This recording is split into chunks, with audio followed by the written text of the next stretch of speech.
Do you cope well under pressure? I think so. Everybody says that I cope very well under pressure, but sometimes I feel very stressed when there's a lot of pressure.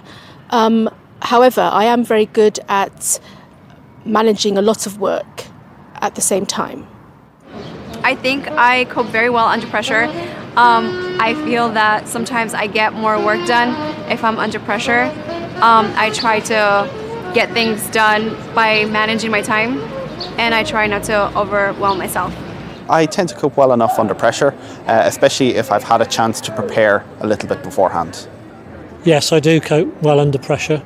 In my work, which is as a head teacher, I have to deal with hundreds of different things each day.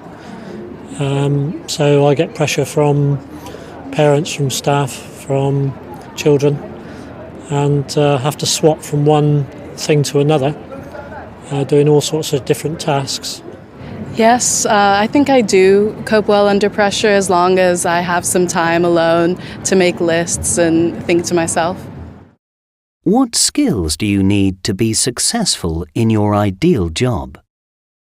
My ideal job is to be a chef. So the skills for that job, I think, are to be able to work very, very long hours, to be very good at cooking, obviously, and to be able to cope very well under pressure.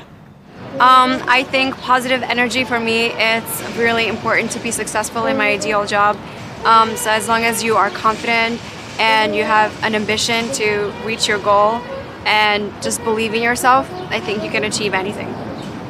My ideal job is a university professor, and the skills I need to be successful are long-term planning, on focusing on small goals within larger projects. I actually do my ideal job, which is a head teacher in a primary school, which is for children from 4 to 11 years of age. And I need a wide range of skills. That's what attracted me to the job in the first place. People skills in particular. You have to get on with a whole range of people from the age of 4 and probably even younger than that, toddlers, all the way through to grandparents. My ideal job is computer science, and to be successful I'd need attention to detail and an ability to work well under pressure and be creative. What are the benefits of visiting the countryside? While I'm in the country, I spend a lot of time in the countryside.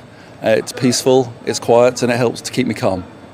The benefits of visiting the countryside are to go out into the fresh air, to take nice walks, to see the rivers, and to enjoy the sun. The greatest benefit of visiting the countryside is enjoying the outdoors and nature, in particular taking long walks in the countryside. I think visiting the countryside is good to escape city life a little bit. I think sometimes being in the city can be a bit too much pressure. So being in the countryside, it's good to breathe and just get a little bit of space. I think there are many benefits from visiting the countryside. I think the main thing is the relaxation, the fresh air. Actually being able to run and cycle and walk in a green environment where the air is good, and you see lots of different things. What's your favourite kind of film? I quite like comedies and actions because I like to see things happening and I just like to have a laugh. I guess I like science fiction films. I like all films, but science fiction films probably prefer, and I like them because it's just a way to relax. I like movies that bring a new idea to me or make me think about something that I haven't thought about before. I think my favorite type of film would be just brain-dead action movies, where you can just sit back and relax and just watch it and don't have to think too much about it. I wouldn't say I've got a particular genre of film I like more than others, but I do really like action films and also sort of historical and documentary style films. What's your favourite movie of all time? I like Pulp Fiction a lot. I like the monologues in that by Samuel L. Jackson. I think they're really interesting. I think one of my favourites has to be The Shawshank Redemption, which I've seen a number of times. I just think it's got a great story, and there's Morgan Freeman, great actor, and yeah, just a great film. My favorite movie is Fight Club. I really like it because in addition to being entertaining, it also has a really cool twist at the end. My favorite movie of all time would definitely be Dumb and Dumber. I've watched it, I think, 200 times. It's just funny throughout the whole film, and I just love these two characters. They're beautiful.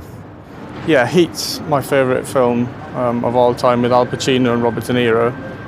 It's got a great cast and it's full of action and quite a good story with a few twists. Do you think the climate has been changing over the last 10 years? I think that the weather is definitely getting more extreme. The hot is getting hotter and the cold is getting colder. I think it has. Certainly it seems to be more extreme events, as in terms of hurricanes, typhoons. You seem to be getting worse and worse. And also we've seen a lot of data. I did a geography degree, so I did a lot of studying into the climate change, and there's lots of data. Well, all the data is virtually suggesting that climate is changing and things are warming all around the planet. So we're seeing a lot of the ice caps in the Arctic and the Antarctic starting to melt at a much higher rate than previously. So I think there's definitely, I'd say that the climate is definitely changing. Yes, it has been changing, but I think it will always change. But I do think that humans have made it worse in the last 10 years. Yes, I think the answer to that is yes, and it appears to have got wetter and probably slightly warmer. Yes, I do. Probably the biggest impact on us, I think the seasons are changing. Growing up at least 20 years ago, I remember summers being at least starting a couple of months earlier than they do now. I think you get more random weather. Things don't seem to be as patterned. Can you give an example of what you consider extreme weather? Anything that's uncommon or causes a really big disruption to the city or community that it occurs in. I think that's a difficult question because it varies around the planet. So in London, extreme weather would be probably 60, 70 miles an hour winds. But I'm from South Wales, and there you regularly get winds of that nature. So I think extreme weather is anything that I suppose causes damage, I would say, to buildings or the environment. I think extreme weather is something like flooding, especially in the UK, where we've had one of the wettest winters for over 300 years, I think. Well, I guess the obvious example to me is a typhoon or a hurricane. I guess it would be, in my mind, extreme temperature or extreme changes in weather. From New Zealand, we're very used to having 4 seasons in one day, and I think we're getting that a lot more over here now. And also the summers are becoming a lot hotter, which is a nice thing, but you also get some very extreme winters over here, and then you get ones that are not, like the winter we've just had. So that in itself is quite extreme and unpredictable.